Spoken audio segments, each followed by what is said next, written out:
దేవుడి నామానికి వందనాలు. అక్క నాకు ఫోన్ చేశారు. నెంబరు గ్రూప్‌లో గానీ, యూట్యూబ్‌లో గానీ చూశారు. తమ్ముడు మీరు ఉచితంగా బైబిల్ పంచుతున్నారంట.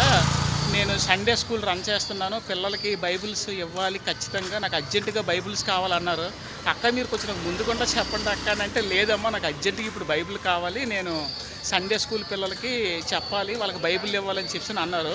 దేవుని మహాకృప పెట్టి ఇప్పుడు అక్కకి 40 బైబిల్ ఇచ్చాను. నాకు కనీసం పేరు కూడా తెలీదు. ఇంకా ఎవరికైనా బైబిల్స్ కావాలంటే నాకు కాల్ చేయండి. ఇండియాలో ఎక్కడికైనా సరే నేను మీకు ఉచితంగా బైబిల్ పంపిస్తాను. ఇప్పుడు అక్కకి 40 బైబిల్ ఇచ్చాను. తెలుగు, ఇంగ్లీషు, హిందీ కలిపి.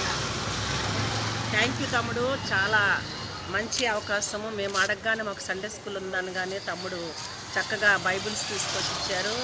మరి బైబిల్స్ని పెట్టి దేవుడిని మేము ఎంతగా స్తుతిస్తున్నాము. పిల్లలకి అందరికీ ఇచ్చి సత్యవాక్యాన్ని ప్రకటించాలని ఆశ. తమ్ముడు కూడా నిండా వందనాలు ఈ బైబిల్స్ మాకు హ్యాండ్ ఓవర్ చేస్తున్నందుకు. ఈ చిన్న మాటలు దేవుడు దీవించిన గాక. ఎవరికైనా ఉచితంగా బైబిల్స్ కావాలంటే కంపల్సరిగా నాకు మీరు వాట్సాప్లో వాయిస్ మెసేజ్ పెట్టండి. మీరు ఇండియాలో ఏ మూల ఉన్నా సరే నేను పంపిస్తాను. ఎందుకంటే ప్రభు వారు ఒక మాట చెప్పారు, రేపు ఏమి జరుగునో మీకు తెలియదని. ఈ చిన్న మాటలు దేవుడు దీవించిన గాక. ఇంకా నేను బైబిల్లో ఎక్కువ పంచేలాగా నాకు ప్రభు వారు సహాయం చేయమని అడుగుతున్నాను. ఈ చిన్న మాటలు దేవుడు దీవించిన గాక.